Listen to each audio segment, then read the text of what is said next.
constant innovation, unparalleled education, groundbreaking global business education you'll find only at Oxford College of Business. That's because all we do, all we are, is business education.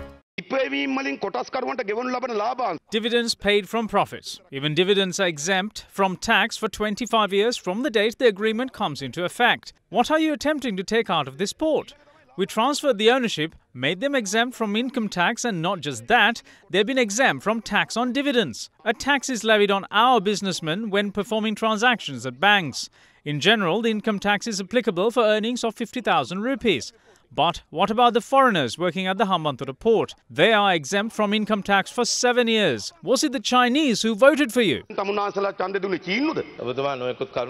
You put forth various facts, but please comprehend that this investment of $1.12 billion is in fact a foreign direct investment. Every country in South Asia compete to bring such to their respective countries.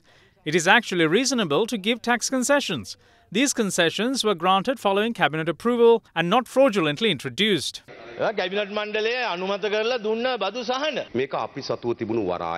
was a port owned by us. The agreement was signed and then it's put to the Parliament and tax concessions are given. When the agreement was being signed, we were unaware of such tax concessions were going to be granted. How can such an international agreement be debated on Friday and be signed on Saturday?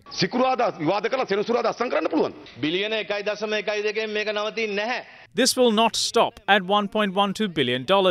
They're prepared to invest a further $600 million. The Hambantota port cannot be made operational in just 2 phases. We will have to expand and move for phase 3 and 4. That requires money. I would like to state with responsibility that such foreign direct investments will only be good for the country.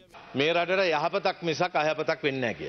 telling you, they are not ready to pay the full amount for this gazette, because this gazette does not cover the 157 of the Constitution. Whether it's China or any other country, we would like things to be in order so that it cannot be challenged. Secondly, what has happened, Honourable Prime Minister, I remember, in January, in his reply, when we raised the issue, he said, we will listen to all the FR applications in the Supreme Court. There are 3 more applications which have not been finalised. You all had enough time. It is a sub judice matter. That is why you need a 2/3. We don't want China to fall in difficulty because of your conspiracies. No, just one clarification. That is the whole issue. From the day you all took the government. Yes. Okay, Prime Minister. Yeah. Okay. Which is the international treaty or agreement you are referring to? The treaty that you are trying to get approval today. That been passed by there is no treaty. You have not come with the treaty. This is not a treaty. A gazette cannot supersede a treaty. Sovereign countries. It's between a company. Okay. No. You are not getting the full amount. Full amount will come as per the agreement, and in 6 months you will be. I hope you will my be dear here friend, you won't be there for 6 months. I hope you will be there. The problem is that